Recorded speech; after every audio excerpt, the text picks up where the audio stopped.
Indian ഉപഭൂഖണ്ഡത്തിന്റെ കിഴക്കൻ തീരദേശത്തു നിന്ന് ഏകദേശം 1200 കിലോമീറ്ററുകൾ അകലെ ബംഗാൾ ഉൾക്കടലിൽ വ്യാപിച്ചു കിടക്കുന്ന ചെറുതും വലുതുമായ 836ഓളം ദ്വീപുകൾ. അതിലെ ചില ദ്വീപുകൾ ലോകത്ത് മറ്റെങ്ങുമില്ലാത്ത ജൈവ വൈവിധ്യം കൊണ്ട് സമ്പുഷ്ടം. മനുഷ്യവാസമുള്ളത് 31 ദ്വീപുകളിൽ മാത്രം.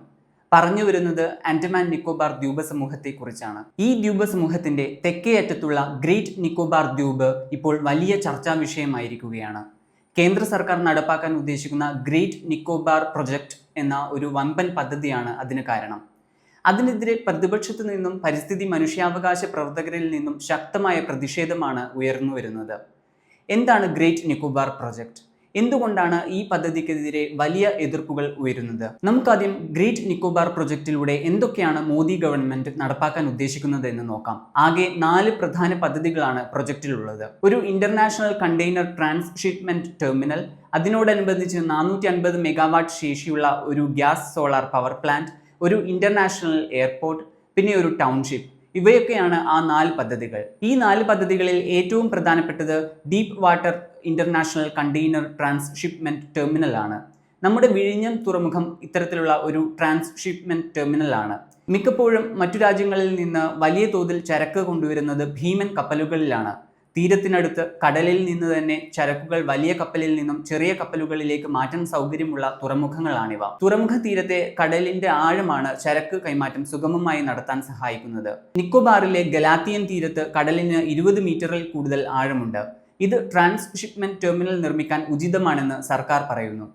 തുറമുഖത്തിനാവശ്യമായ ഊർജ്ജം ഉൽപ്പാദിപ്പിക്കാനായി ഗലാത്തിയ തീരത്തിന് വടക്ക് പടിഞ്ഞാറായിട്ടാണ് 450 മെഗാവാട്ടിന്റെ പവർ പ്ലാന്റ് നിർമ്മിക്കുന്നത്. കേന്ദ്ര സർക്കാർ നിക്കോബാറിൽ കൊണ്ടുവരാൻ ഉദ്ദേശിക്കുന്ന മറ്റൊരു പ്രധാന പദ്ധതി ഒരു ഇന്റർനാഷണൽ എയർപോർട്ടാണ്. ജനങ്ങൾക്കും മിലിറ്ററി ആവശ്യങ്ങൾക്കും ഉപയോഗിക്കാൻ പാകത്തിലുള്ള വിമാനത്താവളമാണ് നിർമ്മിക്കാൻ ഉദ്ദേശിക്കുന്നത്. ക്യാമ്പൽ തീരത്തിനും ഗലാത്തിയൻ തീരത്തിനും ഇടയിലായി ചിങ്കൻ എന്ന സ്ഥലത്താണ് വിമാനത്താവളം നിർമ്മിക്കുന്നത്. സ്വാഭാവികമായും ഈ പദ്ധതികൾ ഒക്കെ നടപ്പാക്കിയാൽ ഒരുപാട് മനുഷ്യർക്ക് ദ്വീപിൽ അധിവസിക്കേണ്ടതായിട്ട് വരും. അവരുടെ താമസ സൗകര്യത്തിനും തുറമുഖത്തിന്റെ വാണിജ്യ സ്ഥാപനങ്ങൾക്കുമൊക്കെയായാണ് എല്ലാ സൗകര്യങ്ങളോടും കൂടിയ ഒരു ടൗൺഷിപ്പ് നിക്കോബാറിലെ ക്യാമ്പൽ തീരത്തിനും ഇന്ദിര പോയിന്റിനും ഇടയിലായി നിർമ്മിക്കുന്നത്. കഴിഞ്ഞ ഫെബ്രുവരിയിൽ നാഷണൽ ഗ്രീൻ ട്രൈബ്യൂണലിന്റെ അനുമതി ഗ്രേറ്റ് നിക്കോബാർ പ്രൊജക്ടിന് ലഭിച്ചതോടെ കേന്ദ്ര സർക്കാർ പദ്ധതിയുമായി മുന്നോട്ടു പോകാനുള്ള നീക്കത്തിലാണ്. എന്നാൽ പ്രതിപക്ഷ നേതാവ് രാഹുൽ ഗാന്ധിയിൽ നിന്ന് കടുത്ത ആരോപണങ്ങളാണ് പദ്ധതിക്കെതിരെ ഉയർന്നത്. നിക്കോബാറിൽ നേരിട്ടെത്തി ചിത്രീകരിച്ച വീഡിയോയിൽ രാഹുൽ ഗാന്ധി ഈ പ്രൊജക്ടിനെ ഏറ്റവും വലിയ അഴിമതികളിൽ ഒന്നാണ് എന്നാണ് ആരോപിച്ചത്. അതോടൊപ്പം നിക്കോബാറിലെ തദ്ദേശീയരായ ജനങ്ങളിൽ ഒരാൾ പോലും പ്രൊജക്ടിനെ സ്വാഗതം ചെയ്യുന്നില്ല എന്നും പറയുകയുണ്ടായി. പ്രൊജക്ട് നടപ്പിലാക്കിയാൽ അത് പ്രകൃതിക്കും അവിടുത്തെ ആദിവാസി ജനങ്ങൾക്കുമെതിരെയുള്ള ഒരു കുറ്റകൃത്യമായിരിക്കുമെന്നും രാഹുൽ ഗാന്ധി കൂട്ടിച്ചേർത്തു. സത്യത്തിൽ രാഹുൽ ഗാന്ധി പറഞ്ഞതിൽ വസ്തുതകളുണ്ടോ? അത് പരിശോധിക്കാൻ നമുക്ക് നിക്കോബാർ ദ്വീപിനെ കുറിച്ച് കൂടുതൽ അറിയേണ്ടത് ആവശ്യമാണ്. ആൻഡമാൻ നിക്കോബാർ ദ്വീപ സമൂഹത്തിന്റെ നിക്കോബാർ ദ്വീപുകളിലെ ഏറ്റവും വലിയ ദ്വീപാണ് ഗ്രേറ്റ് നിക്കോബാർ. ആകെ 1045 സ്ക്വയർ കിലോമീറ്റർ വിസ്തീർണമുള്ള ദ്വീപിന്റെ 85% പ്രദേശവും ഗ്രേറ്റ് നിക്കോബാർ ബയോസ്ഫിയർ റിസർവിന്റെ ഭാഗമാണ്. മനുഷ്യന്റെ ഇടപെടൽ പരമാവധി കുറച്ചുകൊണ്ട്, ഇനി അഥവാ ഉണ്ടെങ്കിൽ തന്നെ സുസ്ഥിരമായ പ്രവർത്തനങ്ങൾ മാത്രം അനുവദിച്ച് ഒരു വലിയ പ്രദേശത്തിന്റെ ജൈവ വൈവിധ്യം സംരക്ഷിക്കുക എന്നതാണ് ബയോസ്ഫിയർ റിസർവ് കൊണ്ട് ഉദ്ദേശിക്കുന്നത്. ഗ്രേറ്റ് നിക്കോബാർ ബയോസ്ഫിയർ റിസർവിന്റെ ഭാഗമല്ലാതായുള്ളത് ദ്വീപിന്റെ 15% പ്രദേശം മാത്രമാണ്. അതായത് ദ്വീപിന്റെ ഭൂരിഭാഗം പ്രദേശവും സംരക്ഷിത വിഭാഗത്തിലാണ്. 1989-ലാണ് ഗ്രേറ്റ് നിക്കോബാർ ബയോസ്ഫിയർ റിസർവ് രൂപീകരിച്ചത്. അതിന് പിന്നിൽ വ്യക്തമായ ശാസ്ത്രീയ കാരണങ്ങളുണ്ട്. ദശലക്ഷങ്ങളോളം വർഷങ്ങളുടെ പരിണാമ ചരിത്രമുണ്ട് ആൻഡമാൻ നിക്കോബാർ ദ്വീപ സമൂഹത്തിലെ ജീവികൾക്ക്. 40 മുതൽ 20 ദശലക്ഷം വർഷങ്ങൾക്ക് മുൻപാണ് ആൻഡമാൻ നിക്കോബാർ ദ്വീപ സമൂഹം രൂപപ്പെടുന്നത്. പിന്നീട് പല കാലങ്ങളിലായി പല രീതികളിൽ ആ ദ്വീപുകളിൽ ജീവജാലങ്ങൾ എത്തിപ്പെട്ടു. ആ ജീവജാലങ്ങൾ അതാത് ദ്വീപുകളിലെ പ്രത്യേക സാഹചര്യങ്ങൾ അതിജീവിച്ച് പുതിയ സ്പീഷീസുകളായി മാറി. ഭൗമശാസ്ത്രപരമായ പ്രത്യേകതകൾ കാരണം ഗ്രേറ്റ് നിക്കോബാർ ദ്വീപ് ആൻഡമാൻ നിക്കോബാർ ദ്വീപ സമൂഹത്തിലെ ജീവജാലങ്ങൾക്ക് അതിജീവിക്കാൻ വളരെയധികം അനുയോജ്യമായ ദ്വീപുകളിൽ ഒന്നാണ്. അങ്ങനെയാണ് ഗ്രേറ്റ് നിക്കോബാർ ജൈവ വൈവിധ്യം കൊണ്ട് സമ്പുഷ്ടമാകുന്നത്. ഗ്രേറ്റ് നിക്കോബാർ ദ്വീപിൽ ഇന്ന് കാണപ്പെടുന്ന പല ജീവികളും അവിടുത്തെ പ്രത്യേക സാഹചര്യങ്ങളിൽ ഒറ്റപ്പെട്ട് പരിണമിച്ചവരാണ്. ഭൂമിയിൽ വേറെ എവിടെയും നമുക്ക് അവയെ കാണാൻ കഴിയില്ല. ഭൂമിയിൽ ഒരു പ്രത്യേക പ്രദേശത്ത് മാത്രം കാണുന്ന ജീവികളെ എൻഡമിക് എന്നാണ് പറയുന്നത്. Nicobar long tail macaque, Nicobar cat snake, Nicobar megapode, Nicobar tree fern തുടങ്ങിയ ഒട്ടനേകം എൻഡമിക് ജീവജാലങ്ങളെയാണ് ഗ്രേറ്റ് നിക്കോബാറിൽ നിന്ന് കണ്ടെത്തപ്പെട്ടിട്ടുള്ളത്. വംശനാശ ഭീഷണി നേരിടുന്ന ലെതർബാക്ക് ടേർട്ടിൽ എന്ന ലോകത്തിലെ ഏറ്റവും വലിയ ആമകളുടെ പ്രജനന കേന്ദ്രം കൂടിയാണ് ഗ്രേറ്റ് നിക്കോബാറിന്റെ ഗലാത്തിയ തീരം. ഇനി നമുക്ക് കേന്ദ്ര സർക്കാരിന്റെ അവകാശവാദങ്ങളുടെ പൊരുളിലേക്ക് വരാം. ഗ്രേറ്റ് നിക്കോബാർ പ്രൊജക്ട് സംബന്ധിച്ച് സർക്കാർ പുറത്തുവിട്ട രേഖയിൽ പറയുന്നത് ദ്വീപ സമൂഹത്തിന്റെ 1.82% വനപ്രദേശമാണ് പ്രൊജക്ടിനായി വെട്ടിനിരത്തുക എന്നതാണ്. ആൻഡമാൻ നിക്കോബാർ ദ്വീപ സമൂഹത്തിന്റെ 1.82% വനം എന്ന് പറയുന്നത് ഗ്രേറ്റ് നിക്കോബാർ ദ്വീപിന്റെ ഏകദേശം 4.8% വനപ്രദേശമാണ്. അതായത് ഗ്രേറ്റ് നിക്കോബാറിന്റെ 4.8% വനം വെട്ടിത്തെളിക്കും. 7.11 മുതൽ 8.5 ലക്ഷം മരങ്ങളാണ് വെട്ടുക എന്ന് കേന്ദ്രം അവകാശപ്പെടുമ്പോഴും പങ്കജ് ഷേഖ്സാരിയ എന്ന ഇക്കോളജിസ്റ്റ് പറയുന്നത് അത് 1 കോടിയോളം മരങ്ങളായി ഉയരാം എന്നാണ്. കാരണം നിക്കോബാറിലെ മഴക്കാടുകൾ അത്രത്തോളം ഇടതിങ്ങിയതാണ്. വലിയ മരങ്ങളുടെ കണക്ക് മാത്രമാണ് സർക്കാർ പുറത്തുവിട്ടതെന്നും അവയ്ക്ക് താഴെയുള്ള ചെറുതും ഇടത്തരം വളർന്നതുമായ മരങ്ങളെ കണക്കിൽ കാണിച്ചിട്ടില്ല എന്നും പങ്കജ് ഷേഖ്സാരിയ അഭിപ്രായപ്പെടുന്നു. നമ്മൾ മുൻപ് പറഞ്ഞ പോലെ ഗ്രേറ്റ് നിക്കോബാർ ദ്വീപിന്റെ ഏതാണ്ട് ഭൂരിഭാഗം പ്രദേശവും ബയോസ്ഫിയർ റിസർവ് എന്ന സംരക്ഷിത ഗണത്തിൽ ഉൾപ്പെട്ടതാണ്. അങ്ങനെ നോക്കിയാൽ ബയോസ്ഫിയർ റിസർവിന്റെ ഏകദേശം 16% പ്രൊജക്ടിനായി ഉപയോഗിക്കും. അതിലെ 4.8% പ്രദേശത്തെ വനം വെട്ടിത്തെളിക്കും. ഇത് വലിയ പാരിസ്ഥിതിക ആഘാതമായിരിക്കും സൃഷ്ടിക്കുക. നിക്കോബാറിൽ മാത്രം കണ്ടുവരുന്ന എൻഡമിക് ജീവജാലങ്ങളുടെ അതിജീവനത്തെ ഗ്രേറ്റ് നിക്കോബാർ പ്രൊജക്ട് വലിയ രീതിയിൽ ബാധിക്കും. കോറൽ റീവ്സ് അല്ലെങ്കിൽ പവിഴപ്പുറ്റുകളുടെ ഒരു കലവറയാണ് ഗ്രേറ്റ് നിക്കോബാർ ദ്വീപിന് ചുറ്റുമുള്ള കടൽ. കോറൽ റീഫുകൾ കടലിൽ എല്ലായിടത്തും കാണുന്നവയല്ല. അവയ്ക്ക് വളരാൻ തീരത്തോടടുത്ത അധികം ആഴമില്ലാത്ത കടലിന്റെ അടിത്തട്ടാണ് ആവശ്യം. ഗ്രേറ്റ് നിക്കോബാർ ദ്വീപിനു ചുറ്റുമുള്ള കടൽ അത്തരത്തിലുള്ളതാണ്. അതിനു പുറമെ ഗ്രേറ്റ് നിക്കോബാറിലെ കോറൽ വൈവിധ്യത്തിന് പിന്നിൽ മറ്റൊരു പ്രധാന കാരണം കൂടിയുണ്ട്. അത് സമുദ്രങ്ങളിലെ ആമസോൺ എന്നറിയപ്പെടുന്ന കോറൽ ട്രയാങ്കിൾ ആണ്. Indonesia, Malaysia, Papua new guinea തുടങ്ങി ആകെ 6 രാജ്യങ്ങളെ കണക്ട് ചെയ്യുന്ന പശ്ചിമ പസഫിക് സമുദ്രത്തിലെ ത്രികോണാകൃതിയിലുള്ള ഒരു പ്രദേശമാണിത്. ഭൂമിയിലെ സമുദ്രോപരിതലത്തിന്റെ ആകെ 2% മാത്രമായ ഈ പ്രദേശത്താണ് ഭൂമിയിൽ കണ്ടെത്തപ്പെട്ടിട്ടുള്ള കോറൽ വൈവിധ്യത്തിന്റെ 76% ഉള്ളത്. ഗ്രേറ്റ് നിക്കോബാർ ദ്വീപ് ഈ കോറൽ ട്രയാങ്കിളിന്റെ ഭാഗമല്ലെങ്കിലും അതിന് ഏതാണ്ട് അടുത്തു തന്നെയാണ് സ്ഥിതി ചെയ്യുന്നത്.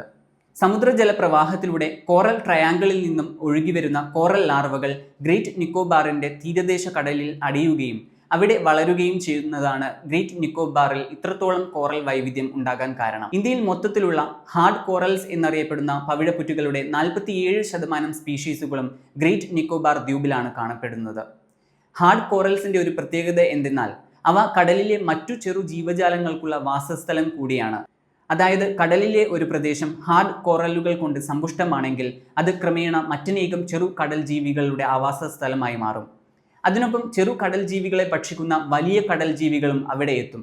അത്തരത്തിൽ ഒരു സമുദ്രജല ആവാസ വ്യവസ്ഥ തന്നെ ആ സ്ഥലത്ത് രൂപപ്പെടും. ഇത്തരത്തിൽ ജൈവ വൈവിധ്യം കൊണ്ട് സമ്പുഷ്ടമായ കടലാണ് ഗ്രേറ്റ് ആൻഡമാൻ ദ്വീപിന് ചുറ്റുമുള്ളത്. വളരെ ഷോക്കിംഗ് ആയിട്ടുള്ള കാര്യമാണ് വൈഷ്ണവി റാത്തോർ എന്ന ഒരു പരിസ്ഥിതി മാധ്യമ പ്രവർത്തക നടത്തിയ അന്വേഷണത്തിൽ പുറത്തു വന്നത്. കേന്ദ്ര സർക്കാർ പ്രൊജക്ടിന്റെ ആലോചനകൾ തുടങ്ങിയ 2021 മുൻപും അതിനുശേഷവും ഉള്ള ഗ്രേറ്റ് നിക്കോബാറിന്റെ മാപ്പുകൾ വൈഷ്ണവി പരിശോധിക്കുകയുണ്ടായി. 2021 മുമ്പത്തെ മാപ്പിൽ പച്ച നിറത്തിൽ വളരെ കൃത്യമായി ദ്വീപിനു ചുറ്റും പവിഴപ്പുറ്റുകളെ അടയാളപ്പെടുത്തിയിരുന്നു. എന്നാൽ 2021 ശേഷം പുറത്തിറക്കിയ മാപ്പിൽ ദ്വീപിന്റെ ചുറ്റുമുള്ള പവിഴപ്പുറ്റുകൾ ഒക്കെ അപ്രത്യക്ഷമായി. അവ തീരത്തു നിന്ന് അകന്ന് സമുദ്രത്തിന്റെ നടുവിലേക്ക് മാറ്റപ്പെട്ടു. കേന്ദ്ര സർക്കാർ സ്ഥാപനമായ national centre for sustainable coastal management പുറത്തിറക്കിയ മാപ്പുകളാണിവ. പവിഴപ്പുറ്റുകളുള്ള കടൽ പ്രദേശം അതീവ ശ്രദ്ധയോടെ സംരക്ഷിക്കേണ്ടതായിട്ടുള്ള ഗണത്തിൽപ്പെട്ടതാണ്. ഇത്തരത്തിൽ ഗ്രേറ്റ് നിക്കോബാറിന്റെ മാപ്പിൽ നിന്നും കോറലുകളുടെ സ്ഥാനം തീരപ്രദേശത്തു നിന്നും മാറ്റുന്നതോടെ പാരിസ്ഥിതിക ആഘാതം പഠിക്കുന്ന കമ്മിറ്റികളുടെ അനുവാദം ഗ്രേറ്റ് നിക്കോബാർ പ്രൊജക്ടിന് കിട്ടും. അതേസമയം 2021 പുറത്തുവിട്ട എൻവയോൺമെന്റൽ ഇമ്പാക്ട് അസസ്മെന്റിൽ പറയുന്നത് ഗലാത്തിയ ബേയിലെ 16,000-ഓളം വരുന്ന കോറൽ കോളനികളെ ഉൾക്കടലിലേക്ക് പുനഃസ്ഥാപിക്കും എന്നാണ്. ഒന്നാമത്തെ കാര്യം, national centre for sustainable coastal management പുറത്തിറക്കിയ മാപ്പും ഈ പ്രസ്താവനയും പരസ്പര വിരുദ്ധമാണ് എന്നതാണ്. അതായത് മാപ്പിൽ തീരത്തിനോടടുത്ത് പവിഴപ്പുറ്റുകളുടെ കോളനികൾ ഇല്ല എന്നാണ് കാണിച്ചത്. ആ കാര്യം തൽക്കാലം മാറ്റിവെച്ചാലും ഗലാത്തിയ ബേയുടെ അടുത്തുള്ള കോറൽ കോളനികളെ ഉൾക്കടലിലേക്ക് മാറ്റി സ്ഥാപിക്കുക എന്നത് തീർത്തും അശാസ്ത്രീയവും പ്രായോഗികമല്ലാത്തതുമായ തീരുമാനം ആണെന്നാണ് മറൈൻ സയന്റിസ്റ്റുകൾ പറയുന്നത്. ഗ്രേറ്റ് നിക്കോബാർ പ്രൊജക്ടിനെതിരെയുള്ള മറ്റൊരു വലിയ ആരോപണം അവിടുത്തെ ആദിവാസി സമൂഹങ്ങളുടെ അതിജീവനത്തെ പ്രൊജക്ട് പ്രതികൂലമായി ബാധിക്കും എന്നതാണ്. ഗ്രേറ്റ് നിക്കോബാർ ദ്വീപിൽ പ്രധാനമായും 2 ട്രൈബൽ കമ്മ്യൂണിറ്റീസ് ആണുള്ളത്. ആദ്യത്തേത് ഷോംപെൻ എന്നറിയപ്പെടുന്ന സമൂഹമാണ്. നായാടിയും കാട്ടുവിഭവങ്ങൾ ശേഖരിച്ചും ജീവിക്കുന്ന ഷോംപെൻ ആദിവാസി വിഭാഗത്തിന്റെ ജനസംഖ്യ 300-ൽ താഴെ മാത്രമാണ്. ഇവർ പുറം ലോകത്തോട് ബന്ധം പുലർത്താതെ കാട്ടിനുള്ളിൽ മാത്രമായി ഒതുങ്ങി ജീവിക്കുന്നവരാണ്. ലോകത്തിൽ വളരെ അപൂർവമായി മാത്രമേ ഇത്തരത്തിലുള്ള ജനവിഭാഗമുള്ളൂ. രണ്ടാമത്തെ വിഭാഗം നിക്കോബാറീസ് ആണ്. ഇവർ പ്രധാനമായും തീരദേശങ്ങളിൽ മത്സ്യബന്ധനം നടത്തി ജീവിക്കുന്നവരാണ്. 2006-ലെ വനാവകാശ നിയമം അനുസരിച്ച് ആദിവാസികളുടെ കൂട്ടായ സമ്മതമില്ലാതെ ഒരിക്കലും അവരെ കാട്ടിൽ നിന്ന് ഒഴിപ്പിക്കാനോ അവരുടെ സ്ഥലം കയ്യേറാനോ കഴിയില്ല. എന്നാൽ ഗ്രേറ്റ് നിക്കോബാർ പ്രൊജക്ടിന്റെ ഭാഗമായി ആദിവാസി വനഭൂമി ഏറ്റെടുക്കുമ്പോൾ ഷോംപെൻ വിഭാഗത്തിന്റെ കൂട്ടായ സമ്മതം വാങ്ങിച്ചിട്ടില്ല എന്നതാണ് മനുഷ്യാവകാശ പ്രവർത്തകർ ആരോപിക്കുന്നത്. നരവംശാസ്ത്രജ്ഞനായ വിശ്വജിത് പാണ്ഡ്യ ഷോംപെൻ ജനവിഭാഗത്തിന്റെ അടുത്ത് നേരിട്ടെത്തി അവരോട് ഈ പദ്ധതിയെക്കുറിച്ചുള്ള അഭിപ്രായം ചോദിച്ചറിഞ്ഞിരുന്നു. എന്നാൽ അവർ പറയുന്നത് തങ്ങളുടെ പ്രദേശത്ത് ഈ പദ്ധതി വരുന്നത് സമ്മതിക്കില്ല എന്നാണ്. ഈ വീഡിയോ കേന്ദ്ര സർക്കാരിന് അയച്ചു കൊടുത്തിരുന്നെങ്കിലും അത് സർക്കാർ പൂഴ്ത്തിവെക്കുകയായിരുന്നു എന്നാണ് വിശ്വജിത് പാണ്ഡ്യ ആരോപിക്കുന്നത്. അതോടൊപ്പം ഈ പദ്ധതി ഷോംപെൻ ജനവിഭാഗത്തിന്റെ അതിജീവനത്തിനു വലിയ വെല്ലുവിളി ഉണ്ടാക്കും എന്നും അദ്ദേഹം അഭിപ്രായപ്പെടുന്നു. കാരണം ഗ്രേറ്റ് നിക്കോബാറിലെ ആദിവാസികൾ, പ്രത്യേകിച്ചും ഷോംപെൻ വിഭാഗം, പുറം ലോകവുമായി ബന്ധമില്ലാതെ കാട്ടിൽ ജീവിക്കുന്നവരാണ്. പദ്ധതിയുടെ ഭാഗമായി ഒരുപാട് മനുഷ്യർ ഗ്രേറ്റ് നിക്കോബാറിൽ എത്തുമ്പോൾ ഷോംപെൻ വിഭാഗം ഇതുവരെ നേരിട്ടിട്ടില്ലാത്ത പകർച്ചവ്യാധികൾ അവർക്കിടയിൽ വ്യാപിക്കാൻ സാധ്യതയുണ്ട്. അവരുടെ ശരീരം അതിനു മുമ്പ് അത്തരം അസുഖങ്ങളെ നേരിട്ടിട്ടില്ലാത്തതിനാൽ വലിയ ആരോഗ്യ പ്രതിസന്ധിയായിരിക്കും ഇത് ഷോംപെൻ വിഭാഗത്തിൽ ഉണ്ടാക്കുക. അതുകൂടാതെ അവരുടെ തനതായതും പരമ്പരാഗതവുമായ ജീവിതത്തെ പുറം ലോകത്ത് നിന്നുള്ള മനുഷ്യരുടെ ഇടപെടൽ ബാധിക്കും. മെയ് 16-ന് കോൺഗ്രസ് ലീഡർ ജയറാം രമേശ് കേന്ദ്ര പ്രതിരോധ മന്ത്രി രാജ്നാഥ് സിംഗിന് ഒരു കത്തയച്ചിരുന്നു. പ്രൊജക്റ്റിൽ നിന്ന് ഗവൺമെന്റ് പിന്മാറണം എന്ന് അഭിപ്രായപ്പെട്ട ജയറാം രമേശ് 2 കാരണങ്ങളാണ് കത്തിൽ സൂചിപ്പിച്ചത്. രണ്ടാമതായി അദ്ദേഹം ചൂണ്ടിക്കാണിച്ചത് ഇത് ഒരു അനിവാര്യമായ നയതന്ത്ര നീക്കം അല്ല എന്നതാണ്. കാരണം ഇന്ത്യക്ക് നിലവിൽ ഗ്രേറ്റ് നിക്കോബാർ ദ്വീപിൽ ഒരു സൈനിക താവളം ഉണ്ട്. സൈനിക വിന്യാസം വർദ്ധിപ്പിക്കാൻ അത് വിപുലപ്പെടുത്തിയാൽ മതിയാകും എന്നാണ് അദ്ദേഹം അഭിപ്രായപ്പെട്ടത്. അതിന് ട്രാൻസ്ഷിപ്മെന്റ് ടെർമിനലും ടൗൺഷിപ്പിന്റെയും ആവശ്യം ഇല്ല എന്നും ജയറാം രമേശ് കത്തിൽ ഉന്നയിക്കുന്നു. എന്നാൽ കേന്ദ്ര സർക്കാർ പറയുന്നത് ഇന്ത്യൻ സമുദ്രത്തിൽ പല ഭാഗങ്ങളിലും ചൈന സ്വാധീന ശക്തി വർദ്ധിപ്പിക്കുന്ന സാഹചര്യത്തിൽ ഗ്രേറ്റ് നിക്കോബാർ ട്രാൻസ്ഷിപ്മെന്റ് ടെർമിനൽ നിർമ്മിക്കുന്നതിലൂടെ ഇന്ത്യക്ക് സുപ്രധാനമായ മലാക്ക സ്ട്രെയ്റ്റിൽ സ്വാധീനം കൂട്ടാൻ കഴിയുമെന്നാണ്. ആഗോളതലത്തിലുള്ള കപ്പൽ ചരക്ക് ഗതാഗതത്തിന്റെ 1/3 മലാക്ക സ്ട്രെയ്റ്റ് എന്ന പാതയിലൂടെയാണ് നടക്കുന്നത്. ഹോർമൂസ് കടലിടുക്ക് പോലുള്ള ഒരു കപ്പൽ പാതയാണ് മലാക്കയും. ചൈന ഉൾപ്പെടുന്ന ഒട്ടേറെ രാജ്യങ്ങളുടെ കപ്പലുകളാണ് മലേഷ്യക്കും ഇന്തോനേഷ്യക്കും സിംഗപ്പൂരിനും ഇടയിലുള്ള ഈ ഇടുങ്ങിയ കടൽപാതയിലൂടെ കടന്നു പോകുന്നത്. എന്നാൽ മലാക്കയിൽ സ്വാധീനം ഉണ്ടാക്കാൻ കഴിയുമെന്ന കേന്ദ്ര സർക്കാരിന്റെ ഈ വാദവും തെറ്റാണെന്ന ആരോപണങ്ങൾ ഉയരുന്നുണ്ട്. അത് ഉന്നയിക്കുന്നവർ ചൂണ്ടിക്കാണിക്കുന്നത് ഗ്രേറ്റ് നിക്കോബാർ ദ്വീപിൽ ട്രാൻസ്ഷിപ്മെന്റ് ടെർമിനൽ ഉണ്ടാക്കിയതുകൊണ്ട് മലാക്കയിൽ ഇന്ത്യക്ക് ഒരു സ്വാധീന ശക്തി ഉണ്ടാക്കാൻ കഴിയില്ല എന്നാണ്. കാരണം മലാക്ക എന്ന കടലിടുക്ക് തുടങ്ങുന്ന സ്ഥലത്തു നിന്ന് ഗ്രേറ്റ് നിക്കോബാറിലേക്ക് ഒരു നിശ്ചിത ദൂരമുണ്ട്. സിംഗപ്പൂരും മലേഷ്യയും ഇന്തോനേഷ്യയുമൊക്കെയാണ് മലാക്കയുമായി ഏറ്റവും അടുത്ത് കിടക്കുന്നത്. അവർ നിലവിൽ മലാക്കയിലെ സ്വാധീന ശക്തികളുമാണ്. അതുകൊണ്ട് ഗ്രേറ്റ് നിക്കോബാർ പ്രൊജക്റ്റിലൂടെ ഇന്ത്യക്ക് പുതുതായി മലാക്കയിൽ പ്രത്യേകിച്ചൊരു സ്വാധീനം ഉണ്ടാക്കാൻ കഴിയില്ല എന്നാണ് എതിർക്കുന്നവർ അഭിപ്രായപ്പെടുന്നത്. പല കോണുകളിൽ നിന്നും വിമർശനങ്ങൾ ഉയരുന്ന സാഹചര്യത്തിലും കേന്ദ്ര സർക്കാർ ഗ്രേറ്റ് നിക്കോബാർ പ്രൊജക്റ്റുമായി മുന്നോട്ടു പോകാനുള്ള ഒരുക്കത്തിലാണ്. പക്ഷേ ജനാധിപത്യ വ്യവസ്ഥ പിന്തുടരുന്ന ഒരു രാജ്യം എന്നിരിക്കെ പ്രതിപക്ഷത്തു നിന്നും ശാസ്ത്രജ്ഞരിൽ നിന്നും മാധ്യമങ്ങളിൽ നിന്നും ഉയരുന്ന എതിർ ശബ്ദങ്ങളെ കേൾക്കാനും അവയ്ക്ക് കൃത്യമായ ഉത്തരങ്ങൾ കൊടുക്കാനും സർക്കാരിന് ബാധ്യതയുണ്ട്.